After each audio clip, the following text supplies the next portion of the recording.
Então, pessoal, hoje eu queria aproveitar e perguntar para vocês se podemos continuar essa aula de hoje amanhã, na terça. É possível nesse mesmo horário? Bom dia.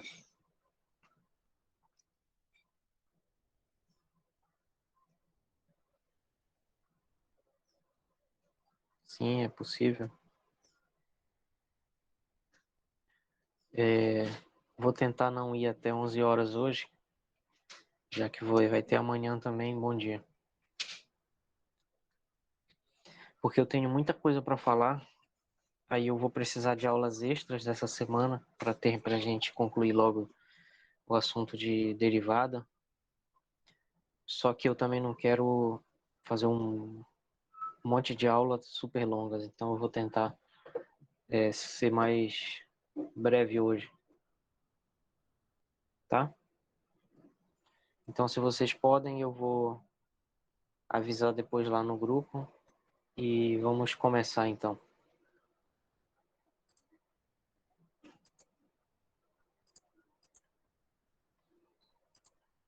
Bom, então lembrando da nossa aula anterior, que foi sexta-feira, nós estávamos falando sobre funções inversas.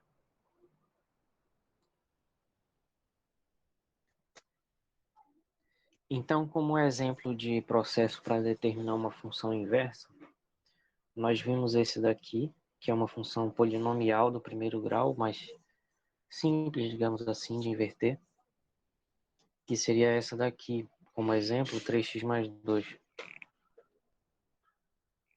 Bom dia, Vitória. Então, tomando como exemplo esse daqui, a gente inverteu seguindo aqueles 4 passos que eu falei. Troca o x por y. Primeiro escreve a função, depois troca x por y. Depois isola o y em função de x para ter a nova função. E fazendo isso tem a função inversa. Então, resumindo, tá bom, espero que tenha conseguido resolver. Aqui,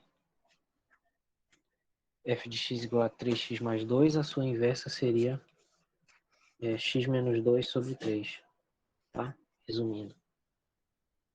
E aí, quando a gente calcula essa f de f a menos 1, vai dar o próprio x, e também quando calcula f menos 1 de f, dá o próprio x. Vamos fazer só uma dessa como exemplo? Ó, calculando f de f a menos 1, isso vai dar 3 vezes f a menos 1. Bom dia, Lucas. Vai dar f de f a menos 1, que é x menos 2 sobre 3, mais 2. E aí corta aqui, fica x menos 2 mais 2, que dá x. Então, isso significa que f composta com f a menos 1 dá identidade. E a mesma coisa acontece aqui. Isso é o que justifica dizer que f e f a menos 1 são inversas uma da outra.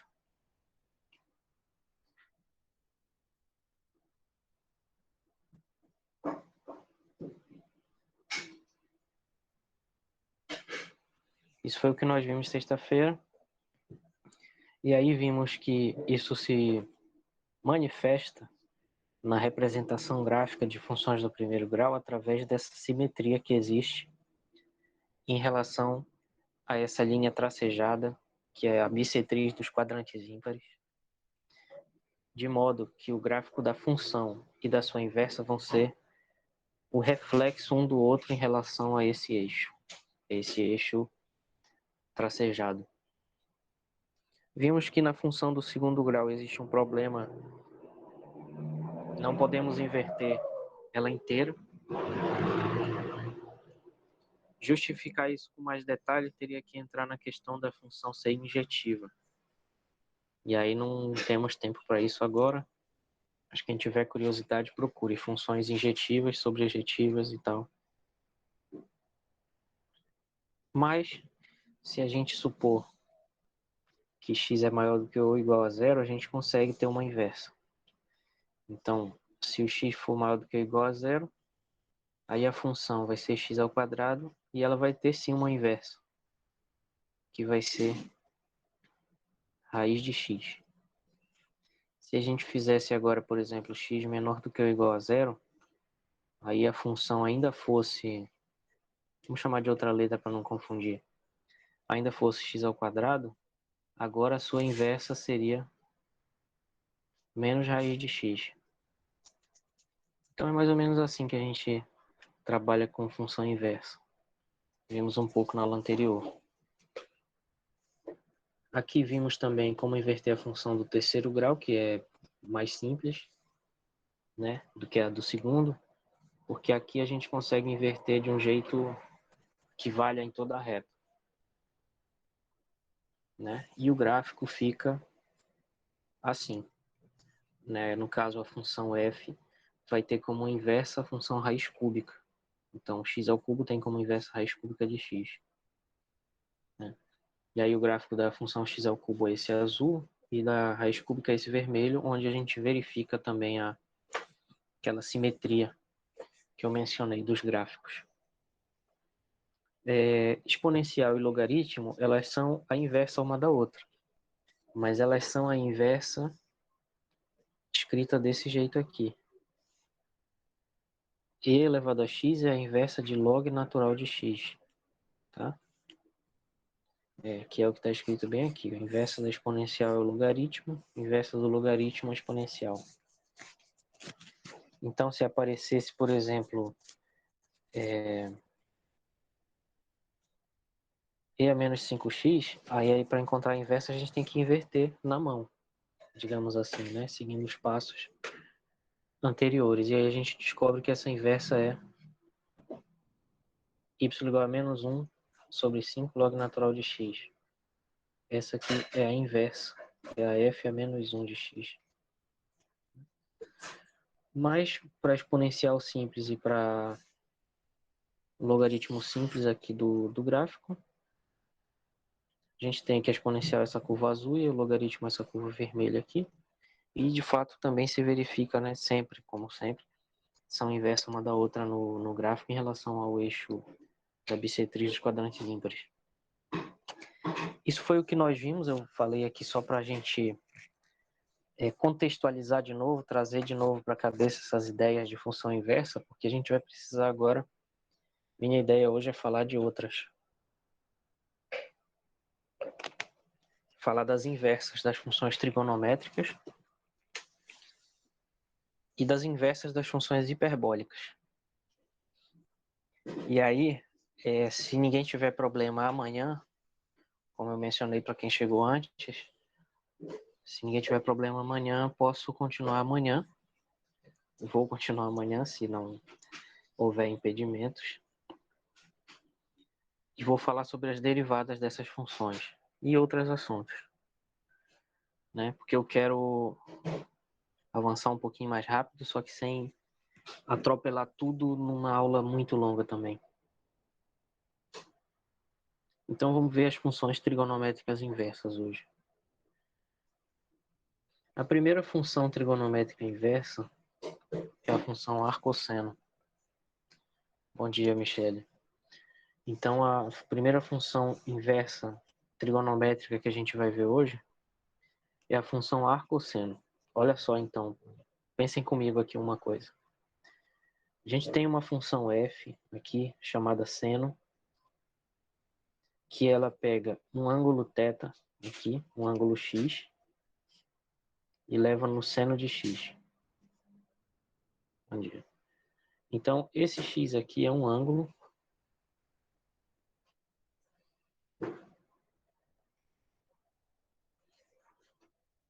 a gente fecha a porta e o gato entra pela janela. Igual o desenho do Tom e Jerry. Então, se o x é o ângulo, esse aqui vai ser o seno.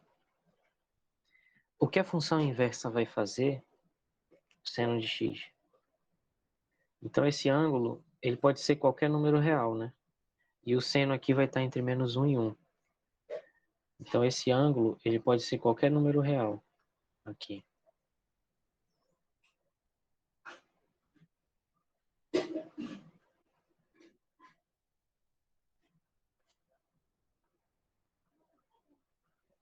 Mas esse seno não, esse seno vai estar sempre entre -1 e 1.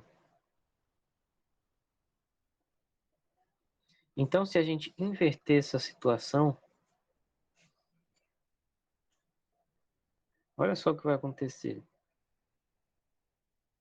Se a gente inverter a situação, agora a gente vai pegar um certo y aqui e vai levar no inverso do seno, que a gente vai chamar de arcosseno, ou de seno a -1 também.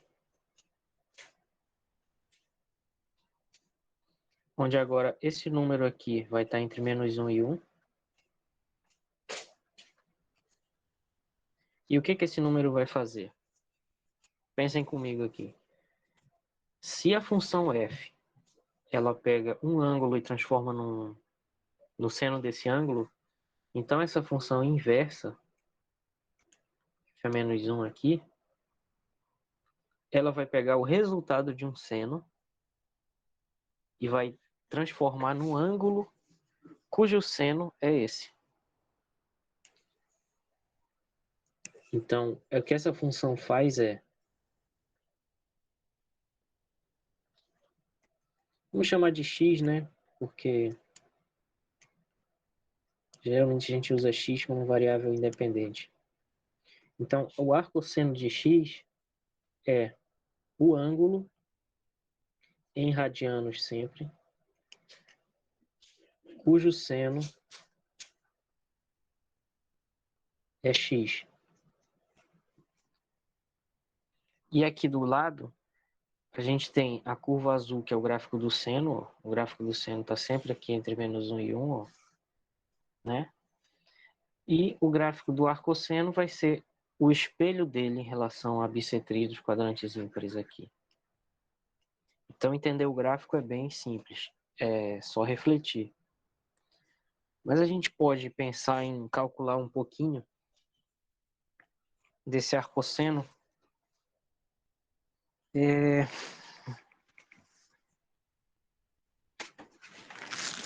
Um pouquinho desse arcosseno através de alguns exemplos.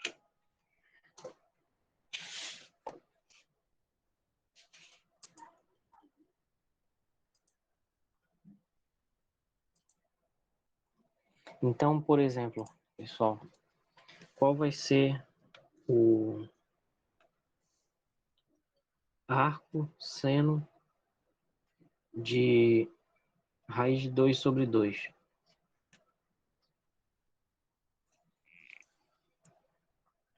O arcosseno de raiz de 2 sobre 2 vai ser o ângulo cujo seno é raiz de 2 sobre 2. Então, se eu digo que isso dá um certo y, isso significa que o seno de y é igual a raiz de 2 sobre 2. Isso é a mesma coisa.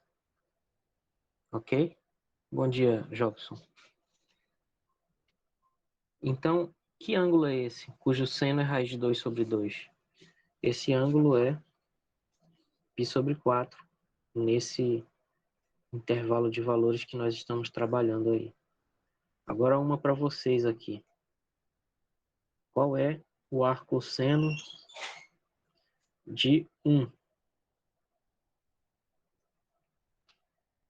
Pensem aí. Qual é o arcosseno de 1? Qual é o ângulo? Isso é o mesmo que perguntar qual é o ângulo cujo seno é 1.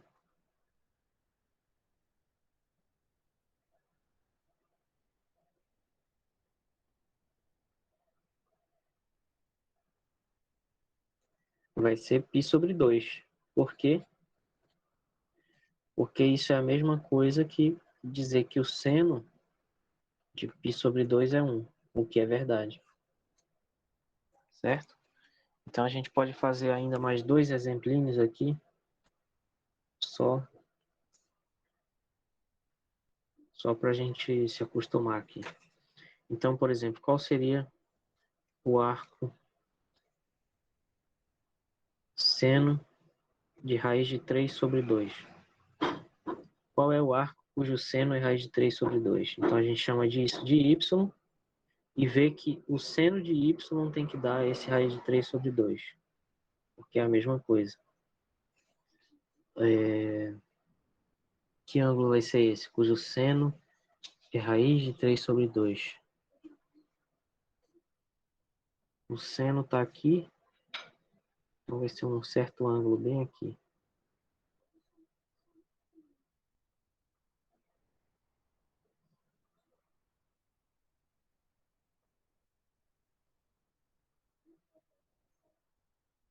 Hã?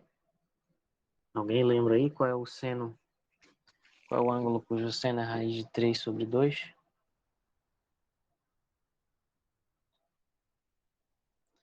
É, exatamente. 60 graus, que é a mesma coisa que π sobre 3. Aqui, quando a gente trabalhar com arcosseno, a gente só pode usar em radianos. Não sei nem onde, nem como eu escrevo isso, mas é apenas em radianos. Então, a gente tem que escrever aqui π sobre 6. Por quê? Porque, na verdade, o radiano é adimensional. E os ângulos em graus, eles têm uma escala. É dito de outra forma, os radianos, eles são números puros, digamos assim, sem unidade. Então, sempre quando a gente trabalha dentro do seno e do arcosseno, tem que ser assim. Não pode ter unidade, então tem que ser radianos, sempre.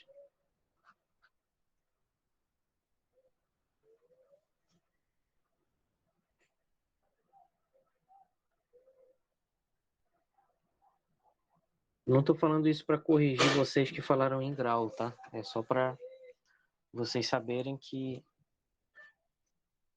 daqui em diante vai ser assim.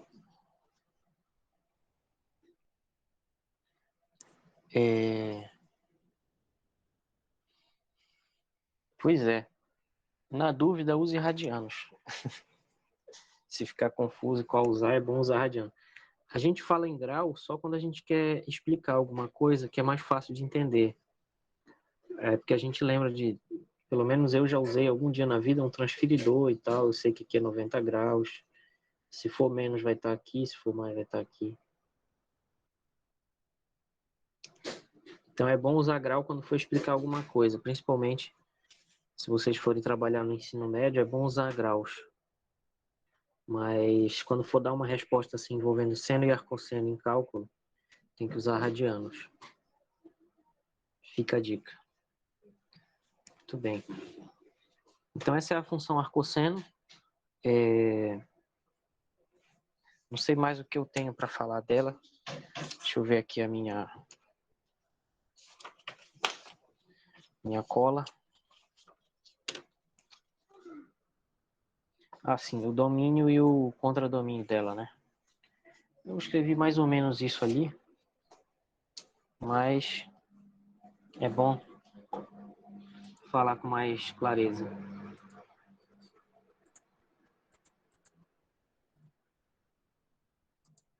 Bom, então para inverter, a gente tem que pegar só um intervalo onde a função seja inversível, né? Então a gente vai limitar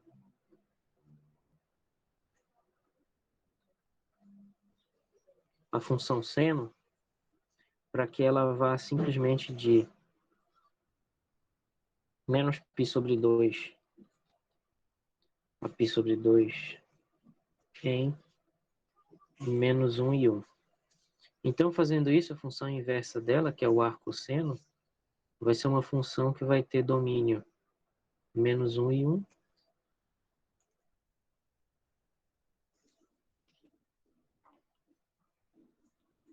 e contradomínio menos π sobre 2, π sobre 2.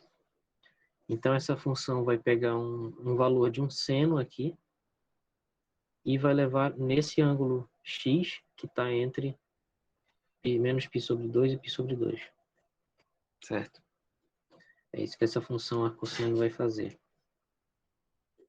Tá? Alguma pergunta ainda em relação ao arcosseno? Alguém tem alguma dúvida?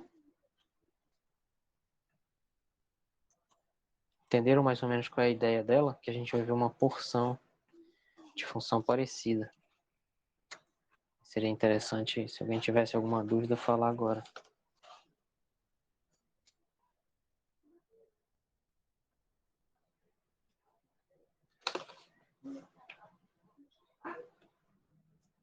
Bom, Professor, oi. o senhor pode explicar novamente, no caso a parte do arcosseno, porque meu celular desligou e eu não consegui ver a aula. Uhum. Só resumidamente. O arcosseno, ele é o inverso do seno, né? Então, eu dei dois exemplos aqui, ó. Por exemplo, aqui, ó. Se o seno de y é raiz de 2 sobre 2, isso significa que o arcosseno de raiz de 2 sobre 2 vai ser y.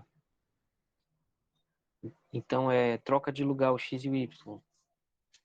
Na verdade, deveria ter escrito assim, ó. Se o seno, estou escrevendo de azul aqui em cima. Se o seno de π sobre 4 é raiz de 2 sobre 2, isso significa que o arcosseno de raiz de 2 sobre 2 é π sobre 4. É mais ou menos essa ideia, é o inverso do seno. Então, o seno pega um ângulo e transforma num outro número, e o arcosseno pega o seno de um número e devolve para a gente o ângulo cujo seno é esse número. É mais ou menos essa ideia. E tá aqui os gráficos, né? O azul é o seno, o vermelho é o arcosseno. E esses aqui vão ser os domínios. Então, o seno pega um número entre menos π sobre 2 e π sobre 2 e leva em um número entre menos 1 e 1. E o arcosseno vai fazer o contrário, vai pegar um número entre menos 1 e 1, que corresponde ao seno de um certo ângulo x, aqui, e vai te devolver esse ângulo x que vai estar entre menos π sobre 2 e π sobre 2. Esse número bem aqui, no gráfico, é π sobre 2. Aliás, aqui embaixo. Um pouquinho menor que 1,5, menos π sobre 2, aqui em cima. Também π sobre 2. Bem aqui vai ser menos 1.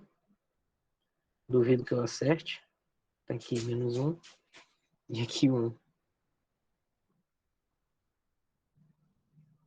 Mais ou menos isso. Essa curva vermelha. Beleza? E aqui, então, vamos para a função arcocosseno.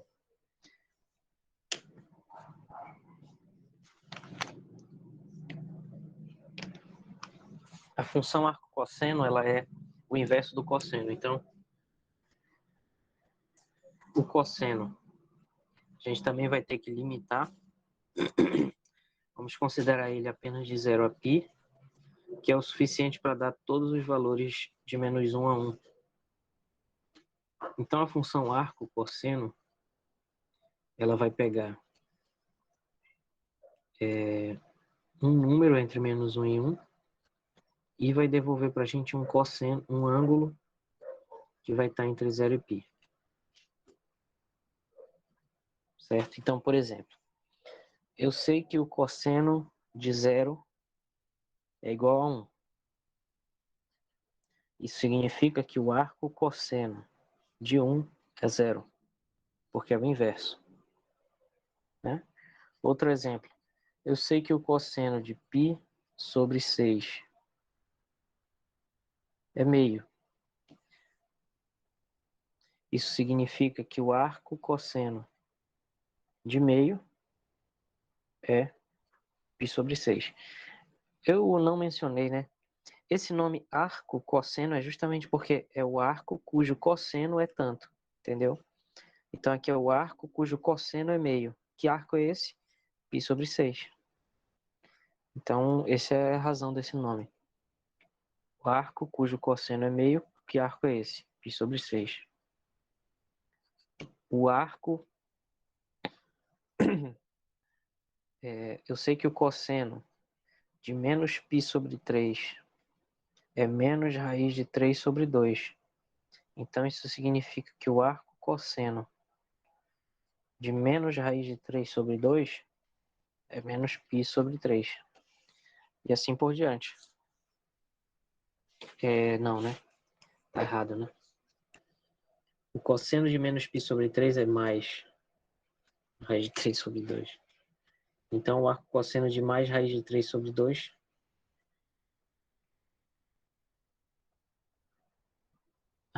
Não, peraí. Eu que me confundi aqui. Deixa eu pensar aqui, que travou meu cérebro. O cosseno vai de 0 a π. Então, não pode dar negativo. Então, ele nunca vai devolver um ângulo negativo. Aqui pode ser menos. O cosseno pode ser menos. Ah, tá certo. Bom, desculpem aí a pequena confusão, né? Então, vamos tentar de novo?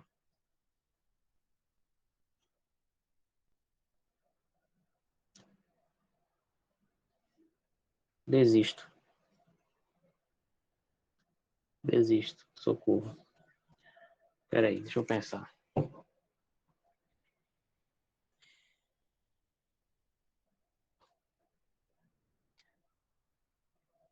Vamos lá. Cosseno de π sobre 3. Ah, não, tô fazendo besteira. Não é π sobre 3 aqui. Para dar negativo, ele tem que ir para o segundo quadrante. Então, seria π sobre 3. Seria π menos π sobre 3. Tá vendo só? Tô dando uma dica de didática aqui para vocês. Quando vocês estiverem dando aula, preparem os exemplos antes. Não inventem na hora. Não? Aprendam com os erros dos outros. Já dizia um ditado antigo aí. A pessoa inteligente aprende com os seus erros. A pessoa mais inteligente aprende com os erros dos outros. Então, seria 2π sobre 3. Aqui. Vamos tentar de novo aqui agora.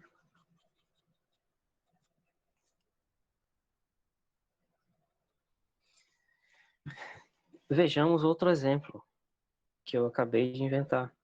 O cosseno de 2π sobre 3 é menos a raiz de 3 sobre 2.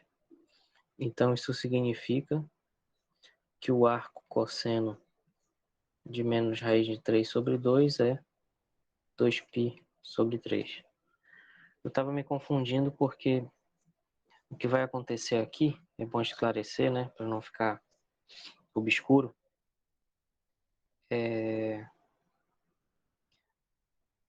o arco cujo cosseno é menos raiz de 3 sobre 2 vai estar bem aqui, o menos raiz de 3 sobre 2. E o arco cosseno é essa função vermelha.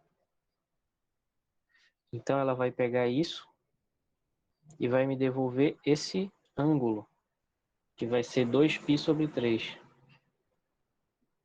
Então, 3 π é um pouquinho maior que 3, então 2π sobre 3 é um pouquinho maior que 2. Vai estar mais ou menos por aqui mesmo, certo?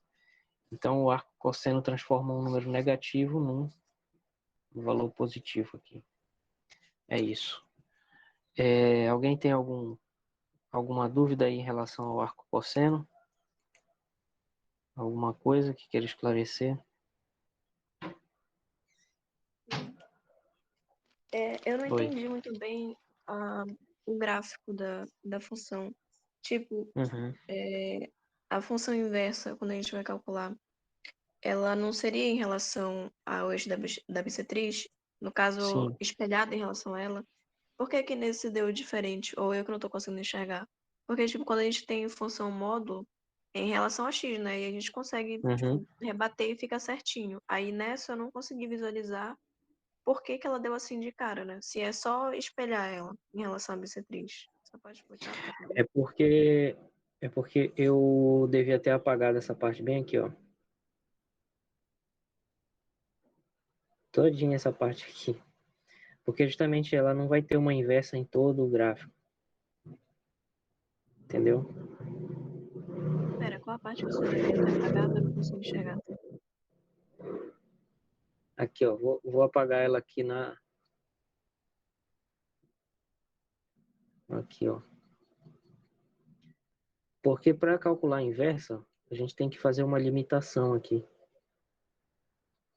Que a função cosseno, ela é definida em toda a reta, né? Só que ela não vai ter uma inversa em toda a reta. Então a gente tem que limitar aqui o gráfico dela.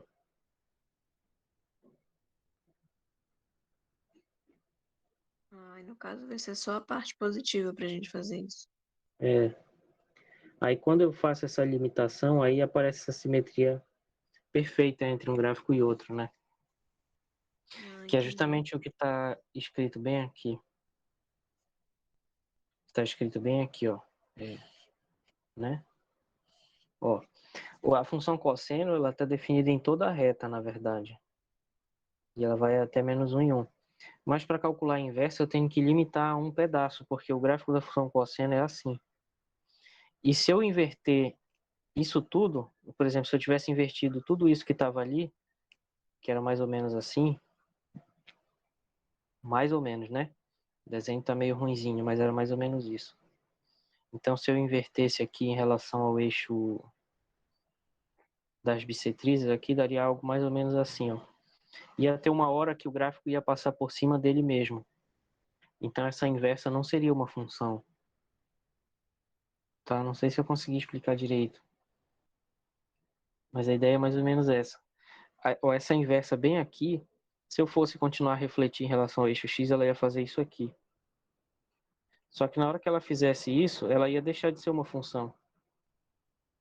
Porque a função ela tem que associar um único valor a um único número. Então, bem aqui no meio, por exemplo, qual vai ser o arco cosseno dele? Vai ser esse de cima ou de baixo?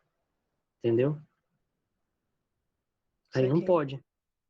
Então, para que não tenha isso, o que eu tenho que limitar, na verdade, é a função azul, que é o cosseno, e não a vermelha. Então, limitando, é isso que a gente faz aqui quando eu escrevo cosseno de 0 a π. É justamente isso, 0 a π está bem aqui. No caso, por isso, é a mesma explicação, então, de quando a gente pega a função toda, né, trigonométrica, a gente só tem que considerar o mesmo do arcosseno, né? Só de 0 a π. Ou de um lado ou de outro, né? Senão vai dar a mesma confusão, não é isso? Pro cosseno, no caso. É, não Se fosse entendi, na pegar, tipo, verdade. se a gente pegasse o ciclo trigonométrico, cairia na mesma situação, né? Se fosse todo ele pro cosseno. Ia cair na mesma. Legal, É tipo pode isso. continuar. Não, pois é, é tipo isso então, né? Exatamente. É interessante você mencionar o ciclo trigonométrico, né? Porque talvez seja até mais fácil de entender para não, talvez não para todo mundo, né? Cada um tem o seu jeito de entender, mas é uma outra forma de entender interessante. Então é como se a gente limitasse só a esse pedaço aqui em cima, esse pedaço bem aqui, porque isso vai ser o suficiente para o cosseno que está aqui no eixo x variar de -1 até 1. Então isso aí é quando o x varia de 0 até π. Aí se eu quiser outro valor, ou eu vou cair bem aqui, ou eu inverto o sinal se eu cair bem aqui embaixo. A ideia é mais ou menos essa. Aí tem regras que o computador vai saber fazer. Mais ou Ok, menos entendi. isso. Obrigada. Tá bom. Mais alguma coisa, pessoal, em relação a esses dois primeiros exemplos aí?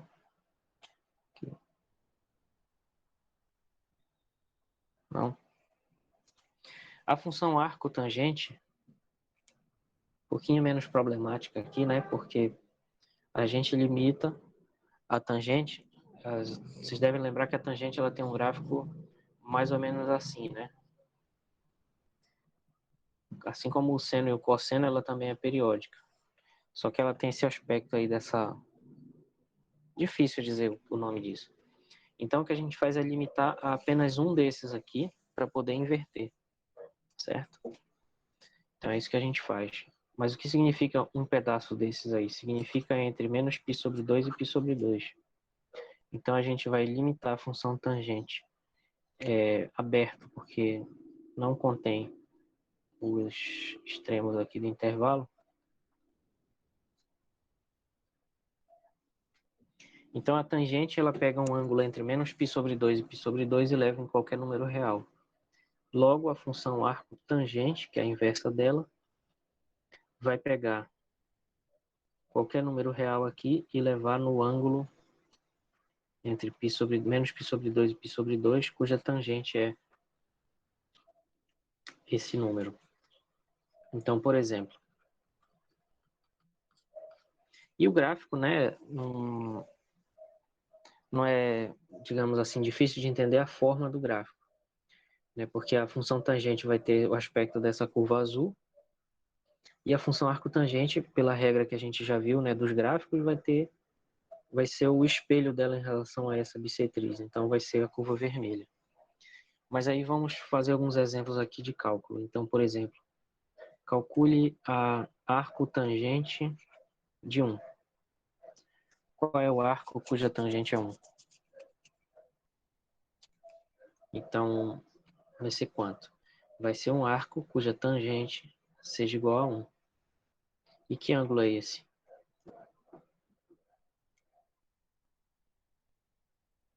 Hum?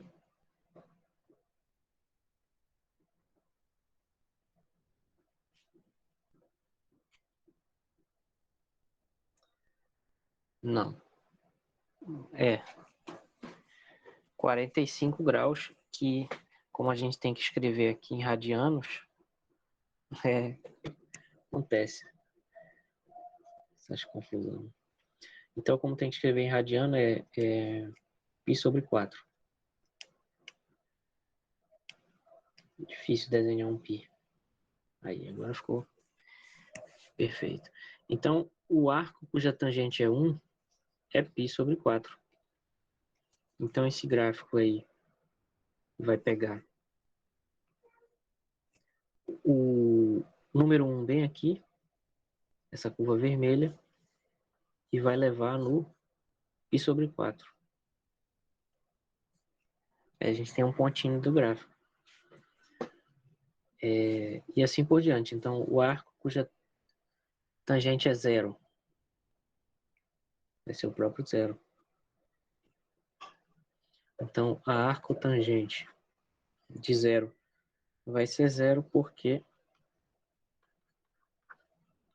a tangente de 0 é 0. Então vai ter mais um gráfico ali, um pontinho ali no meio. Bem aqui. Outro exemplo. Qual é o arco cuja tangente é igual a menos 1? Vai ser menos π sobre 4. Por quê? Porque tangente de menos π sobre 4 é menos 1. Então a gente vai ter esse outro ponto aqui. Quando for menos 1,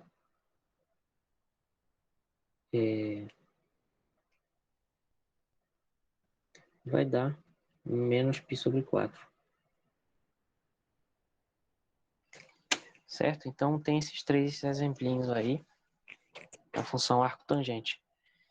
E, na verdade, pessoal, o mais importante... Bom dia, João. Então, na verdade, o mais importante em relação a esses exemplos aqui é que vocês se acostumem com essas funções. A gente não vai precisar tanto assim delas, mas é importante conhecer e se acostumar com elas. E saber o básico. Por exemplo, saber calcular um arco tangente de um número. Saber que ela é inversa da tangente. E conseguir fazer isso assim rápido. É só isso. Não precisa ir muito longe. Não precisa tentar, assim, sabe? Tá, vou até falar um pouco mais disso depois. Aí vamos para outras funções aqui. Essa função aqui, posso estar enganado, mas eu acho que o gráfico da Wikipédia está errado. Então, cuidado. Tá?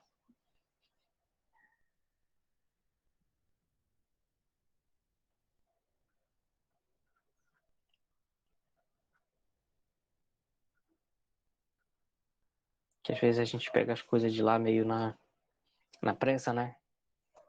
Para resolver alguma coisa. Cuidado, esse aqui está errado lá. Então, o gráfico da função arco tangente, ele vai ser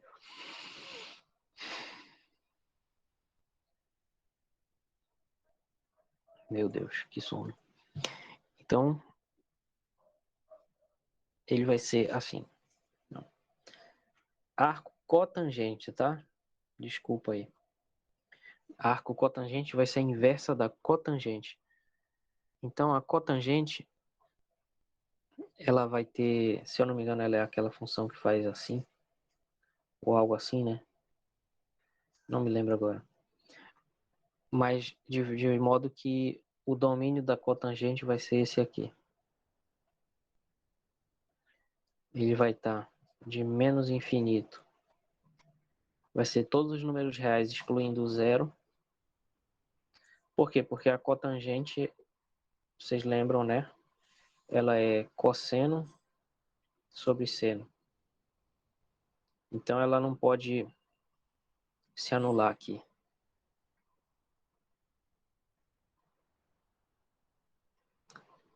Estou fazendo besteiras. Besteiras. A cotangente, pessoal, ela é cosseno sobre seno, né? Então, sempre que o seno se anular, ela não vai estar definida. Ou seja, sempre que o seno de θ for igual a zero, ela não vai estar definida. E o seno de θ é igual a zero para múltiplos inteiros de π, né? Então, sempre que o θ for nπ, ela vai se anular e eu não vou poder calcular a cotangente. Isso significa que zero, π, menos π, todos esses estão excluídos aqui do domínio da cotangente. Certo? Vamos só ver o gráfico dela, senão eu vou achar que eu não fiz o que devia fazer. Eu estou em dúvida aqui.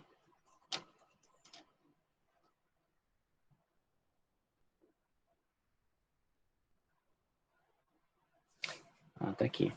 Esse é o gráfico da cotangente. Então, ela não vai estar definida justamente onde eu falei, ó, no zero e nos múltiplos inteiros de π. Ela vai divergir.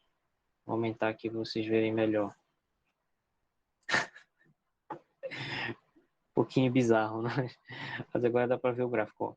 Então, ela vai se anular no zero, no π, no menos π e assim por diante, né? Essa é a função cotangente. Então, para a gente conseguir inverter ela, a gente vai limitar a esse pedaço bem aqui, ó, tá? Esse pedaço bem aqui que a gente vai poder girar. Só que aí vai depender do intervalo de valores que a gente vai pegar para considerar como inversa. Então, lá na Wikipédia, eles pegam esse intervalo bem aqui, de 0 a π, tá? Aí a função ela vai ter um aspecto. Depois, no, no livro, lá no Cálculo A, se eu não me engano, e também no software aqui do Wolfram, ele considera como inversa esse trecho de menos π sobre 2 a π sobre 2, como a inversa da cotangente. Aí, nesse caso, vamos excluir o zero aqui, que é onde ela diverge. Quer ver? Eu vou botar assim. Arco cotangente de x. Como ele está na linguagem do Wolfram aqui, ó, ele inverteu aquele pedaço. De menos π sobre 2 a π sobre 2, que é mais ou menos menos 1,5 a 1,5. E aí vai excluir o zero. Então o gráfico vai ficar assim, igual esse gráfico que eu tenho, do inverso da cotangente. Vou só continuar aqui e não dá mais para apagar.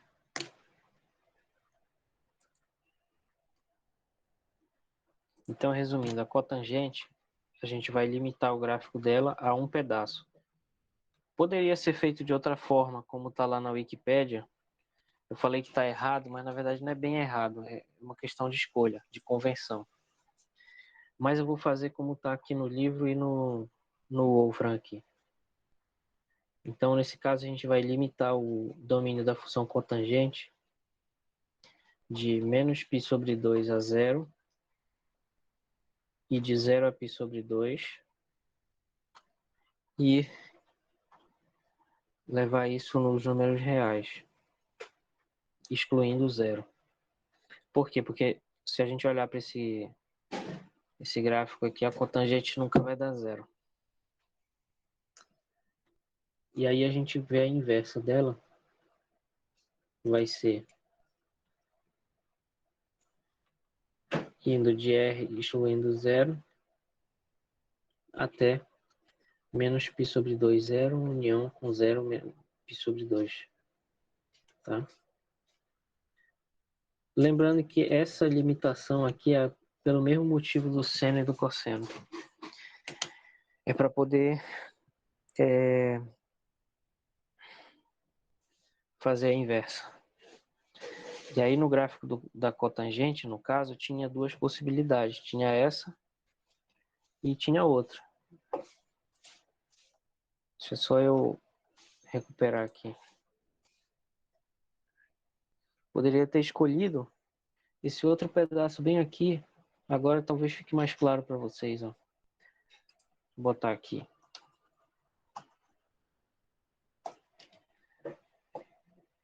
Não adianta eu falar sem mostrar o gráfico, né? Então eu falei que estava errado, mas eu me enganei. É uma questão de convenção. Se vocês forem olhar aqui o inverso da cotangente, ele coloca de 0 a π como resultado e o domínio todos os números reais. Então o gráfico vai ficar igual esse aqui, ó. Essa curva vermelha. Essa curva azul. Bem aqui. Certo, pessoal? Tá dando para entender? Eu sei que eu me atrapalhei um pouquinho aqui, mas vocês estão conseguindo acompanhar? Estão entendendo o problema que eu estou falando aqui? Existe um problema de convenção na definição do arco cotangente, dependendo do intervalo que tu pegue. Se tu pegar esse intervalo de menos π sobre 2 a π sobre 2, vai ter essa convenção aqui, que é a convenção que o Wolfram usa, e se eu não me engano, o cálculo A também. Mas se vocês pegarem como intervalo para limitar o domínio da função cotangente de 0 a π, aí vai ter essa outra convenção aqui, de arco cotangente, que eu acho até mais interessante porque é uma função contínua, diferenciável. Certo?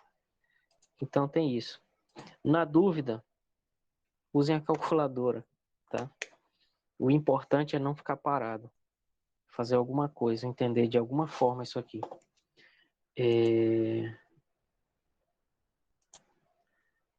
Tá. Só que aí tem uma coisa interessante para falar aqui em relação à função arco cotangente. Que ela pode ser escrita em termos da função arco tangente. Em relação a essas inversas aqui, a gente pode expressar elas em termos das outras, da inversa do seno, cosseno e tangente. Basta ver o seguinte, ó, por exemplo. Vamos dizer que o arco cotangente de x seja igual a um certo y. Tá? Então, y é o arco cotangente. Com certeza. Então, vamos guardar que o nosso objetivo aqui é o y, não o x. Mas isso significa que a cotangente de y é igual a x. Tá?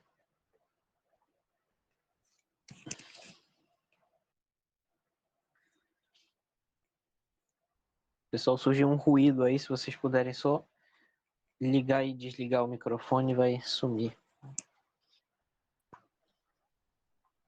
Macete do Google Meet.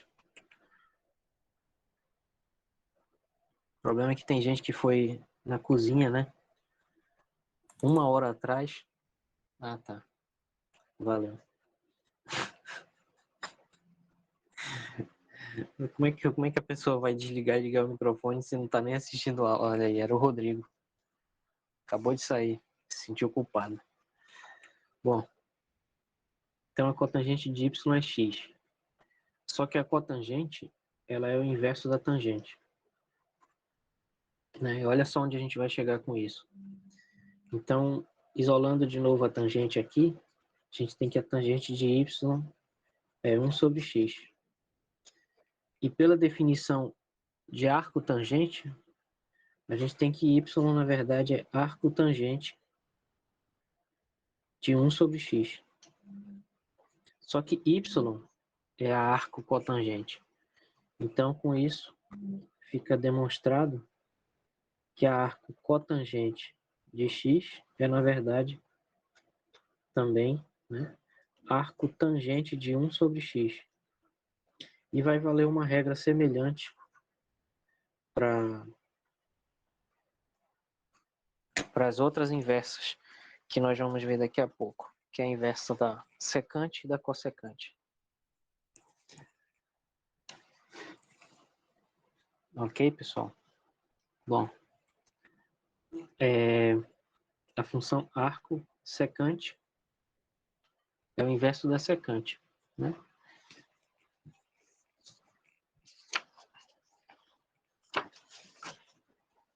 Então, o domínio da secante também vai ser complicadinho.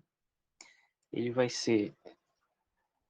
a gente vai ter que limitar aqui a secante para ser definida de 0 a π, excluindo π sobre 2. Então, é de 0 a π sobre 2 aberto, união com π sobre 2 a π, até menos infinito a menos 1. Na verdade, é R excluindo esse intervalo aberto bem aqui, de menos 1 a 1. Então, não se preocupem com isso aqui, é uma questão de formalidade de limitar os valores para poder inverter. E com isso, a função arco secante vai ser simplesmente o inverso disso. Então, ela vai ter definida de R excluindo o intervalo de menos 1 a 1, o que significa que o x dela vai ter um módulo maior do que ou igual a 1, e vai nesse outro intervalo aí de 0 a π sobre 2, união com π sobre 2 a π, que é a mesma coisa que o intervalo de 0 a π, excluindo o π sobre 2. Certo? Então, essa arco cossecante é definida da seguinte maneira. Se a secante de y é igual a x, então y é igual a arco secante de x. Certo? E o gráfico dela tem esse aspecto aqui, onde bem aqui é menos 1, e aqui é 1, e aqui é π sobre 2. Então, esse gráfico tem essa assíntota horizontal aqui, que é π sobre 2, e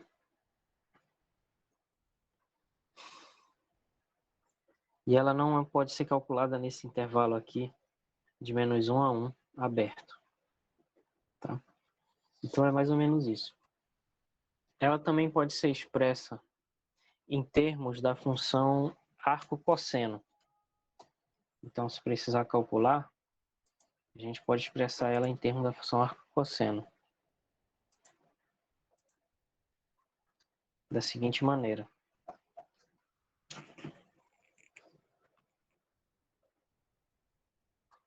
Então, se y for o arco secante de x, significa, como eu escrevi ainda agora, que a secante de y é igual a x.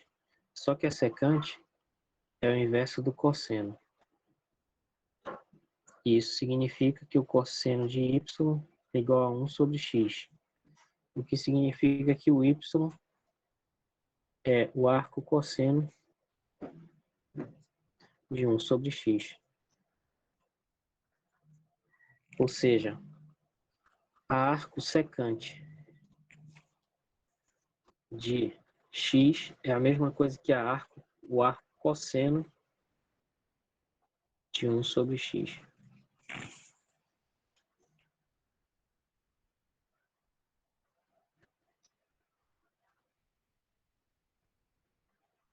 Certo, pessoal? Outra coisa importante aqui é da gente falar, que eu devia ter falado no exemplo anterior, mas eu me confundi um pouquinho. E acabei não lembrando desse aspecto, ó, é que assim como a gente pode escrever arco cotangente, a gente pode escrever também cotangente a menos 1, né, usando a notação da função inversa, né, que de f a menos 1, certo? E a mesma coisa vale para essa outra função aqui. Então, em vez de falar arco secante de x, outra notação é essa daqui.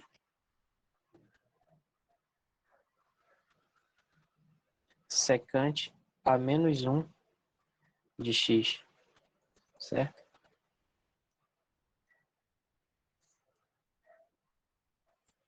Pessoal, só uma coisa antes de continuar aqui o assunto. Vocês viram um vídeo que eu publiquei ontem? Não estou perguntando se vocês assistiram, mas se vocês tomaram ciência de que eu coloquei a solução da segunda lista lá. Estavam sabendo? Já, né? Que eu não quis falar no grupo ontem à noite para não matar ninguém do coração, que nem da última vez que eu mandei uma mensagem domingo à noite. Teve uma pessoa que passou mal. Aí eu evitei. Mas, pois é, tá tudo lá. Tá lá a solução. Se alguém tiver alguma discordância, me avise, se possível, ainda hoje, se alguém tiver uma discordância. Tá bom? Ou amanhã. Que eu gostaria de dar as notas já. Já não, né? Finalmente. Tem várias semanas. Tá bom? Ok, obrigado pela resposta, Amanda. Me esclareceu. Que eu queria saber, obrigado. Se tiver algum problema, me avise ou qualquer pessoa me avise. Ok, pessoal? Então, eu sei que vocês talvez estejam pensando que está faltando alguma coisa aqui, mas justamente eu não quero falar demais sobre essas funções aqui, porque não tem muito o que falar, na verdade. E a gente pode entrar muito em detalhes sobre domínio, contra-domínio, calcular um monte de exemplos, mas são muitas funções. Eu só quero que vocês entendam mais ou menos como trabalhar e como entender uma como sendo o inverso da outra. O que significa isso? Então é mais ou menos isso, ver o gráfico aqui. E no caso dessas três aqui, digamos, do segundo grupo, né, que é secante, cotangente e cossecante, elas podem ser expressas em termos do arco seno, arco cosseno e arco cotangente, né? Então, para finalizar, o arco cossecante, eu vou escrever o domínio também por uma questão de ter escrito aqui, né? Mas o arco cossecante de x ele está definido de menos infinito a menos 1, união com 1 mais infinito, indo em menos π sobre 2 a 0, até 0 π sobre 2, excluindo 0 e ali excluindo um intervalo.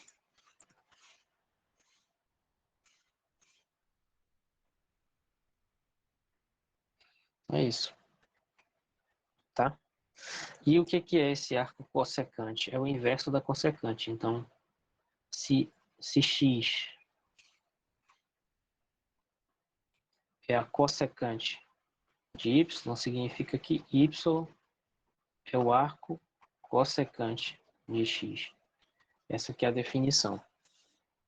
E esse arco cossecante também pode ser expresso em termos do arcosseno. Tá? Como é? É uma demonstração parecida.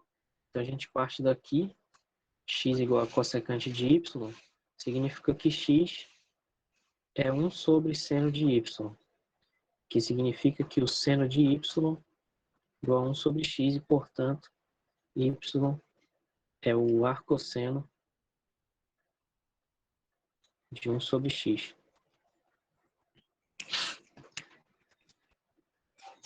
Ou seja, o arco cossecante de x é igual ao arcosseno de 1 sobre x.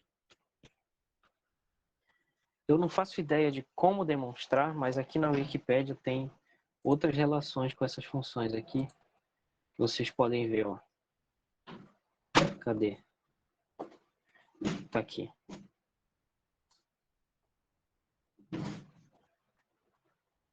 De ângulos complementares aqui, ó. Jesus, aqui. Essas relações, estão conseguindo ver? Por exemplo, arco cosseno de x é π sobre 2 menos arcosseno x. Então tem muita relação aqui. O que é fácil de ver pelo gráfico, se vocês imaginarem, ó, menos arcosseno, a curva vermelha inverte, e depois ela sobe π sobre 2, aí vira a curva azul. Né? Arco cotangente, π sobre 2 menos arco tangente de x. E assim por diante. Então tem muita relação, ó. Argumentos negativos, arcosseno de menos x é menos arcosseno x. O seno é ímpar e a inversa dele também. Resumindo. Tá? Tem muita relação. Essas aqui que a gente escreveu, né? Que arco secante é o arco cosseno de 1 sobre x, a gente demonstrou. Essa daqui também. Essa daqui também. São 4. Tem alguma repetida. Essa daqui está repetida. É a primeira. São só 3. E assim por diante, pessoal, tá? Tem muita coisa. Essas aqui a gente vai precisar quando estiver fazendo integração envolvendo esse tipo de raízes que tem aqui embaixo. Mas a gente não vai precisar memorizar essas fórmulas aqui. É só importante saber entender mais ou menos essas... Como é que eu inverto? Como é que eu sei? Se x é cossecante, então y é arco cossecante de x. É só isso que interessa, tá, pessoal? Só isso. Então, resumindo, a gente tem essas 3 regrinhas aqui para o final, que é o seguinte. O arco cotangente ou cotangente a menos 1 de x é igual a tangente a menos 1 de 1 sobre x.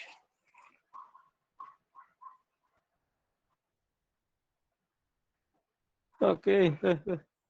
Beleza. E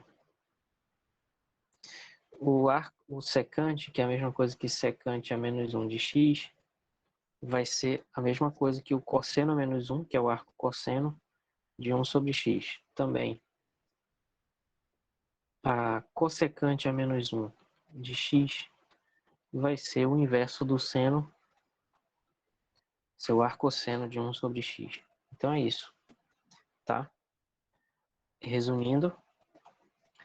E lembrando aqui também que tem 2 notações. Deixei o link aqui que vai ficar lá no PDF, para quem quiser ver mais, na Wikipédia. Está em inglês, mas 90% é só fórmula, então não faz nem diferença. Porque eu fui ver em português e em português tem 2 parágrafos. Tá? Eu amo minha língua, mas infelizmente tem esse problema.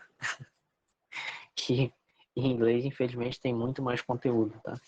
Então deixei o link aqui para quem tiver curiosidade de ver mais sobre essas funções trigonométricas inversas.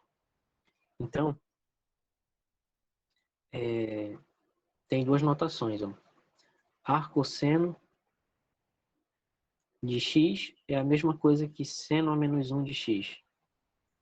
E assim por diante, tá, pessoal? Ó.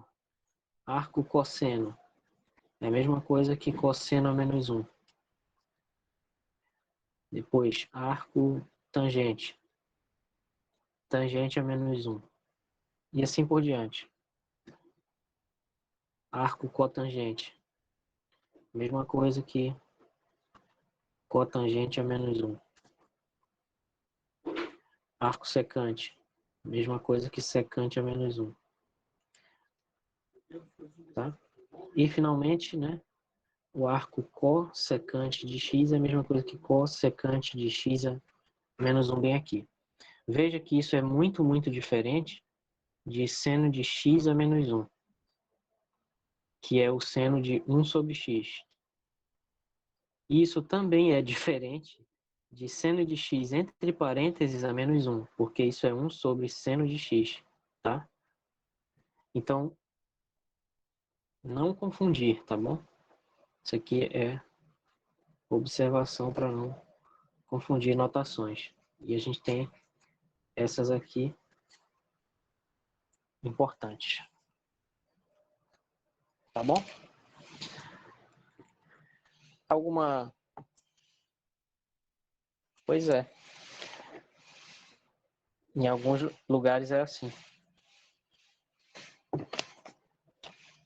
Já, por exemplo, no Wolfram, é arco seno, arco cosseno.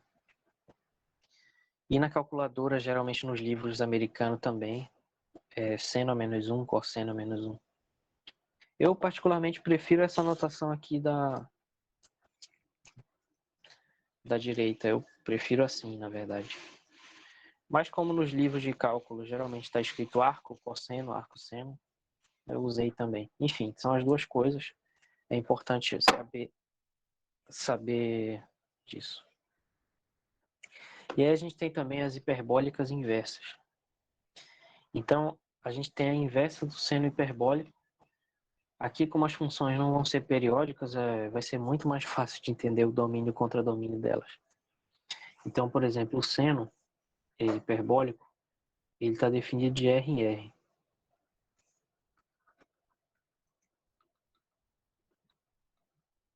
Então, o seno hiperbólico a menos 1, que é a inversa dele, também vai estar de R em R. Né? E sendo que o seno hiperbólico é essa curva azul, como nós já vimos na outra aula, e a inversa dele é essa curva vermelha.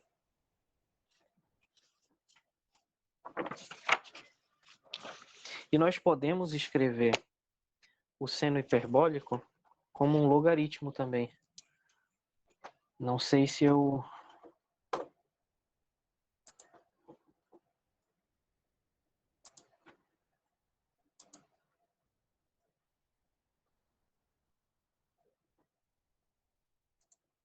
Deixa aqui.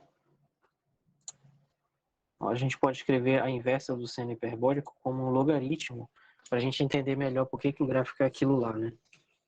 Porque eu sei que às vezes fica um pouco abstrato essas funções inversas, porque como é que eu vou calcular isso? Na prática tem expansões em série.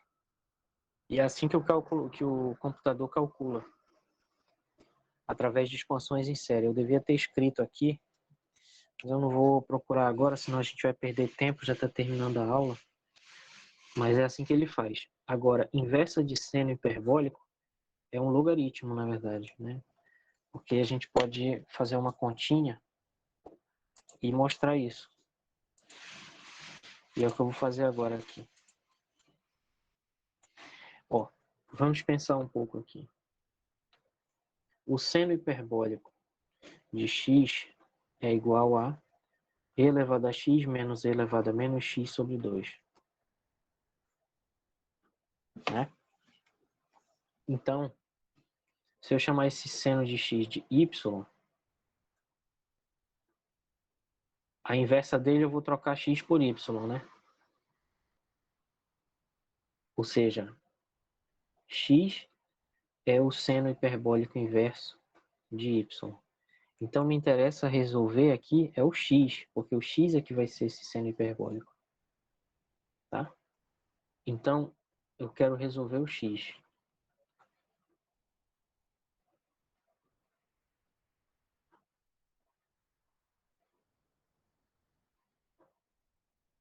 E nesse caso não vai dar uma equação transcendente, ou seja, a gente consegue resolver. Então fica 2y passando 2 multiplicando, igual a e elevado a x menos e elevado a menos x. Agora, se eu multiplicar por e elevado a x, fica assim, 2y e elevado a x igual e elevado a 2x menos e elevado a x e elevado a menos x. Esse aqui dá 1, porque dá e elevado a 0. Então fica 2y e elevado a x igual a e elevado a 2x menos 1. E aí eu vou passar esse daqui para o lado de lá, vai ficar e elevado a 2x menos 2y e elevado a x menos 1 igual a 0. Isso é uma equação do segundo grau, misturada com uma equação exponencial. Porque se eu fizer uma mudança de variável e chamar de z o e elevado a x, z ao quadrado vai ser e elevado a x ao quadrado, que vai ser e elevado a 2x. Então, se eu fizer essa mudança de variável, na verdade, essa equação vira z ao quadrado menos 2y z menos 1 igual a 0. Certo? E aí eu simplesmente resolvo essa equação no segundo grau.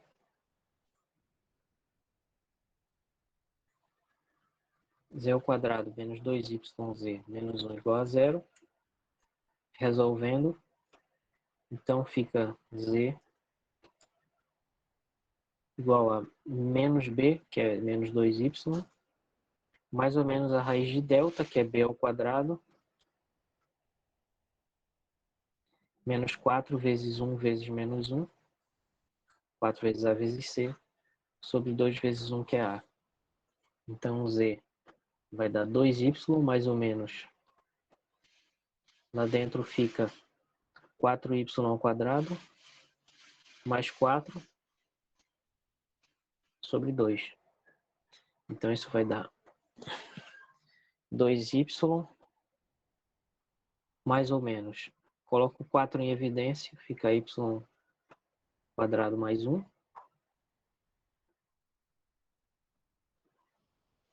Dividido por 2, que dá 2y, raiz quadrada do produto aqui, né? Que dá a raiz quadrada de a, raiz quadrada de b. Nesse caso, a igual a 4. Então, fica raiz de 4 vezes b. Fica raiz de 4 vezes raiz de b, que é 2 raiz de b, tá? O que eu vou fazer aqui é isso. Então, fica 2y, mais ou menos 2 raiz de y ao quadrado mais 1. Dividido por 2. Aí, corta esses dois tudinho. E o z fica y mais ou menos raiz quadrada de y ao quadrado mais 1. Só que isso daqui eu defini como sendo a exponencial de x. E como a exponencial é sempre maior do que zero, eu vou ter que excluir essa raiz negativa. Porque senão pode ser que em alguma situação dê menor que zero. Ok? Então por esse motivo eu faço e elevado a x igual y mais raiz de y ao quadrado mais 1. Só que dizer que e elevado a x é igual a alguma coisa, como a exponencial é o inverso do logaritmo, isso é a mesma coisa que dizer que x é o log natural disso.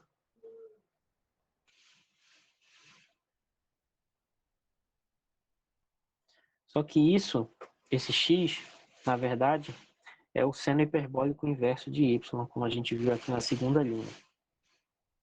Então a conclusão é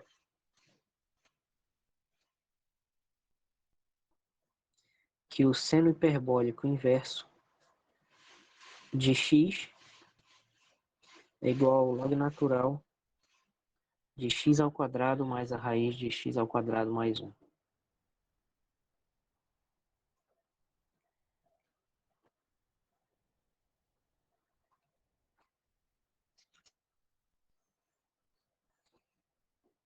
Certo, pessoal? Então, tanto faz plotar o seno hiperbólico inverso, como plotar esse logaritmo aí vai dar a mesma coisa. Certo? É interessante, eu acho muito interessante isso. Como é possível inverter essas funções todas? É possível fazer isso para o cosseno hiperbólico, tangente hiperbólica e todas as outras. E todas as outras vão dar resultado.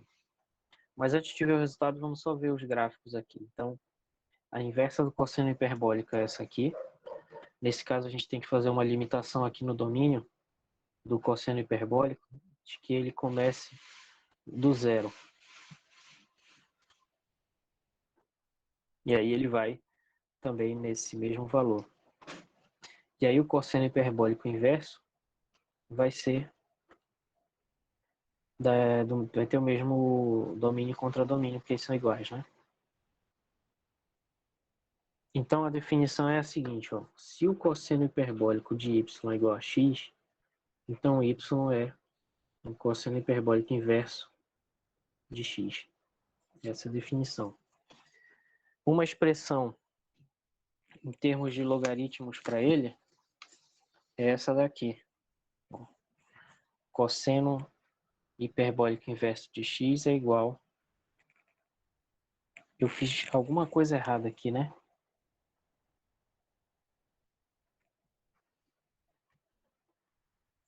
Esse quadrado aqui não existe. E aí, como o logaritmo ele é sempre positivo, só pode ser calculado para números positivos, tem que botar um módulo aqui. Então aqui é módulo, na verdade. Isso vai aparecer em integral também, quando a gente estudar integral. Então o cosseno hiperbólico inverso de x vai ser o log natural do módulo de x mais raiz quadrada de x ao quadrado menos 1. Como é que a gente faz isso? Por um processo inteiramente análogo ao anterior aqui, né? Desses dois cálculos aqui, esses dois slides. Então quem tiver com tempo aí, para se divertir um pouco, pode demonstrar essa expressão. E a inversa da tangente hiperbólica, a tangente hiperbólica ela tem duas assíntotas horizontais, aqui no 1. No 1 aqui ela nunca vai tocar 1 e aqui no menos 1 também. Tá?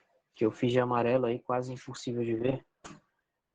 Porque eu quero focar na inversa dela. Então a inversa da tangente hiperbólica, seguindo a mesma regra de todas as inversas que a gente já viu aqui, vai ser espelhada em relação a essa bissetriz de quadrantes ímpares, que é essa diagonal. Aí, essa transversal aí. Então, a curva vermelha aqui vai representar a tangente hiperbólica, né? Então, a tangente hiperbólica ela vai estar definida de toda a reta, indo no intervalo de menos 1 a 1.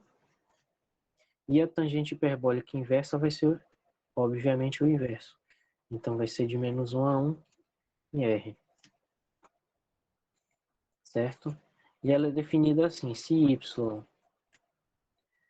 x é a tangente hiperbólica de y, então a tangente hiperbólica inversa de x é y. E também é possível escrever uma expressão para ela em termos de logaritmos, que vai ser essa expressão aqui, meio log natural do módulo de 1 mais x, 1 menos x. Posso estar enganado, mas eu acho que isso aqui aparece lá em física estatística também. Tudo aparece, né, em física estatística. Ai, ai. Bom, essas são as três mais importantes. Eventualmente, pode ser necessário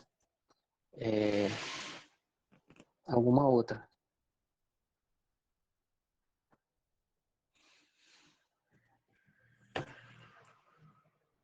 Vamos só ver por que essa fórmula é essa aqui. Vamos fazer um cálculo só para entender.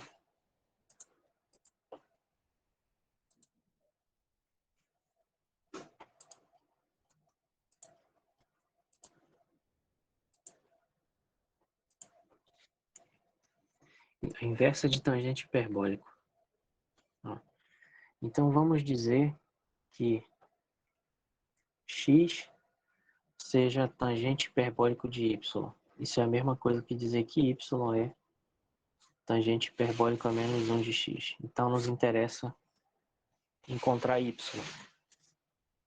Mas ao mesmo tempo, a tangente hiperbólica é o seno hiperbólico sobre cosseno hiperbólico de x. Né?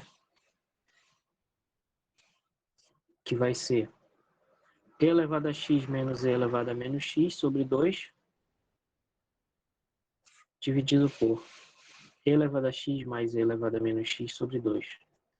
Aí corta esse 2 com esse 2, fica e elevado a x menos e elevado a menos x sobre isso aqui.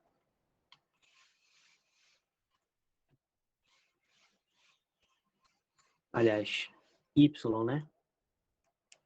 Aqui é y.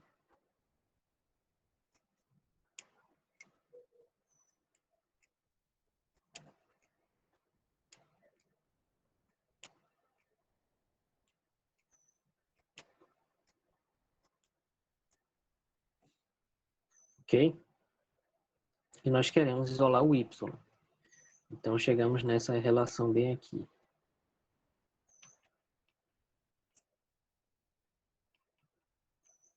Que à primeira vista parece impossível, né? Mas, se a gente multiplicar cruzado aqui, fica assim, x vezes e elevado a y mais e elevado a menos y igual a elevado a y menos e elevado a menos y. E se a gente multiplicar aqui dos dois lados por e elevado a y, vai ficar x e elevado a 2y mais x vezes 1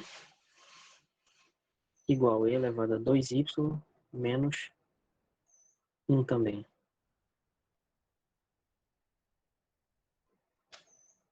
Né?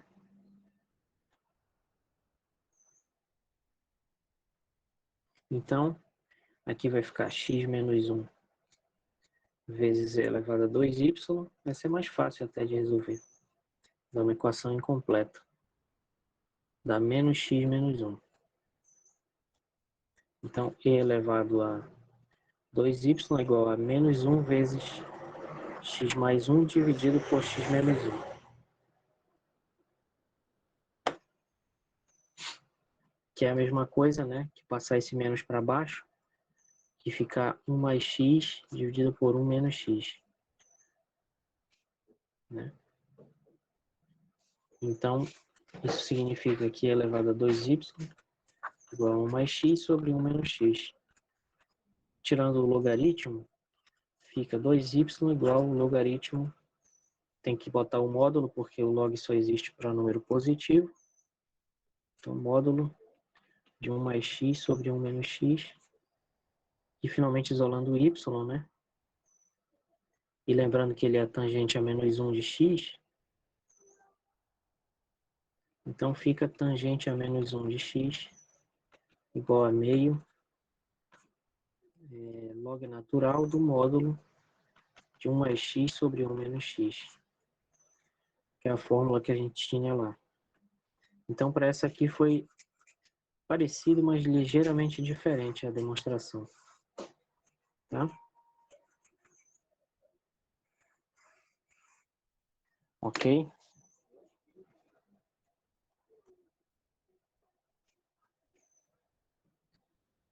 E essas aqui são as outras inversas que eu não vou comentar muito.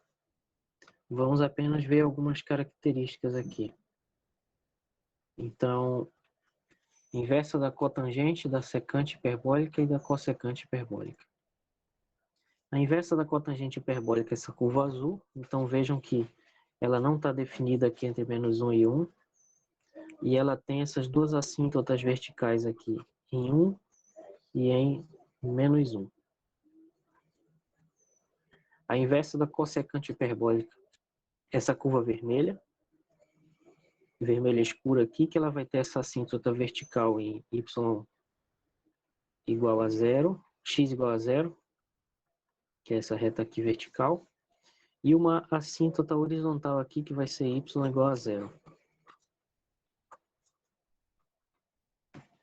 E a secante hiperbólica, que é essa curva verde aqui, ela começa no 1 e vem aqui e sobe, então ela só tem essa assíntota vertical aqui no x igual a 0, e ela está sempre entre 0 e 1. E é basicamente isso, pessoal. Essas aqui vão ser essas inversas. Elas também podem ser expressas em termos de logaritmos através dessas relações aqui, dessas 6 relações. Então, vocês podem, por um processo inteiramente análogo, como se diz nos livros, sair da expressão da cotangente, da cotangente hiperbólica, da secante hiperbólica e da cossecante hiperbólica, que aqui eu tirei de um lugar onde estava escrito em inglês, então está um pouquinho diferente, mas não é tão diferente assim, né? Em termos de logaritmos, certo? Então era mais ou menos isso. Eu queria apenas comentar uma outra coisa sobre a notação. Ó. Existem outras notações para essas funções aqui.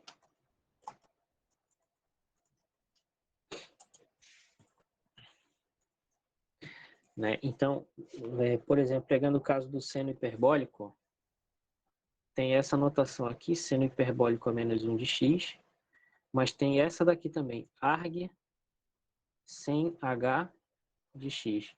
Isso daqui significa argumento do seno hiperbólico.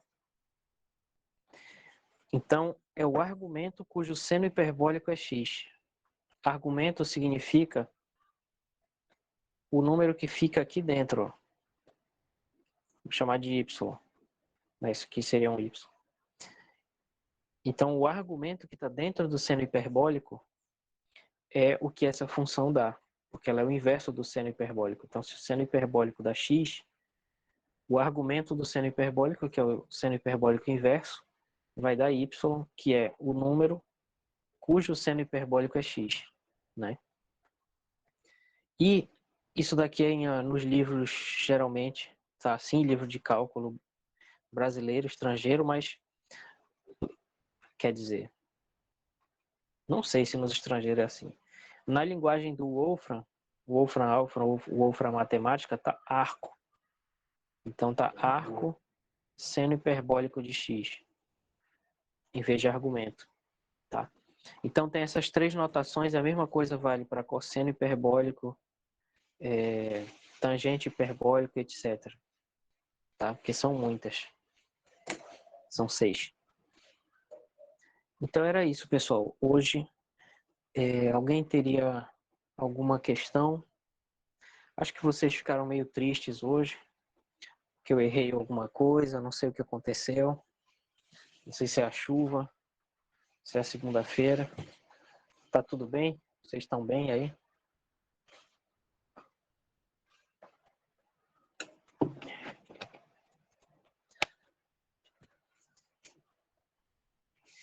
Yes, sir.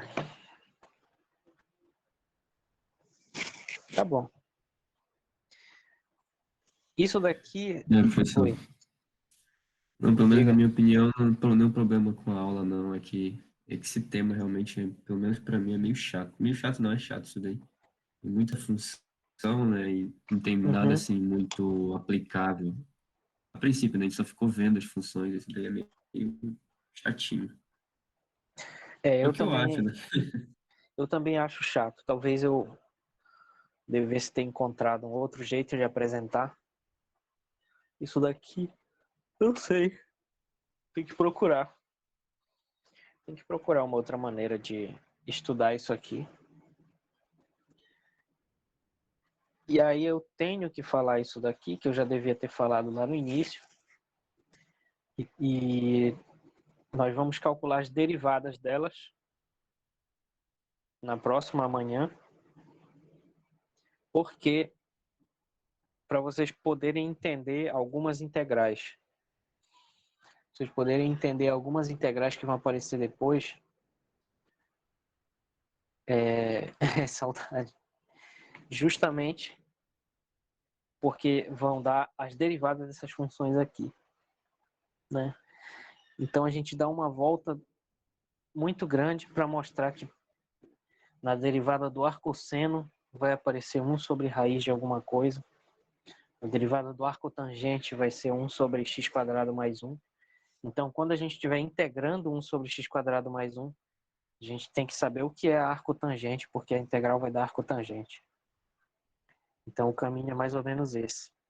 Por isso que a gente tem que passar por essas funções aqui, porque pelo fato da integração ser um processo inverso da derivada, processos inversos costumam ser mais complicados.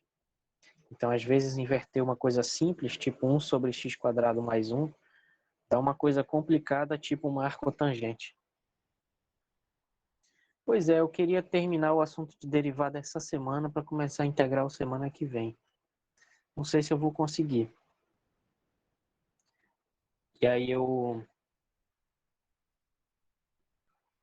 estou pensando aqui, terminar essa semana, mandar a lista para vocês e não sei, começar a integrar, eu acho.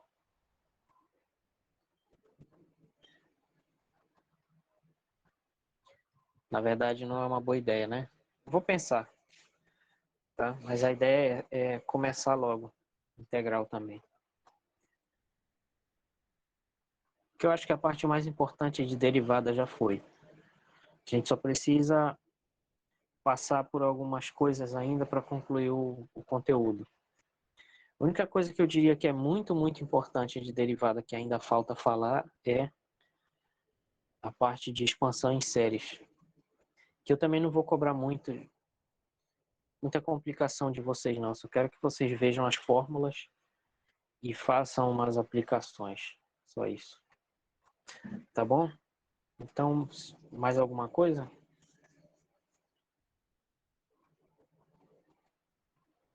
Fica muito pesado se o senhor fizer uma lista nessa última parte que a gente viu de derivada e o início de integral. E aí o senhor não faz agora, só mistura. Não, Não fica muito entendi. complicado. O senhor prefere. Porque ainda falta uma lista, né? Desse final de derivadas. Não é isso que o senhor vai terminar agora e vai passar a lista. Né? Ou não? Então, eu queria fazer só uma avaliação com todo o conteúdo de derivada mesmo. Ah, saquei. Ah, então tá bom. O que eu ia propor era isso. O senhor faz uma. Fazia duas, né? Que envolvesse essa parte final de derivada e a inicial de integral. Aí o senhor passava já quando o senhor terminasse essa parte inicial da integral. Aí contemplaria a última parte de derivadas que a gente está vendo, mais o início de integral. Mas não sei, talvez os colegas não concordem. Ou também simplesmente o senhor, não sei. O problema é que eu vou espremer algumas coisas ainda de derivada. Aí, se eu fizesse isso, ia ficar muito pesado para vocês, porque ia ser conteúdo demais. Entendi. Aí eu vou Então fazer esqueça. uma aqui sobre derivada e dar uma semana também, de novo, né? Enfim. Aí quando estiver próximo da data de entrega, não vou dar aula para dar mais tempo para vocês, já que essa semana vai ter uma aula extra.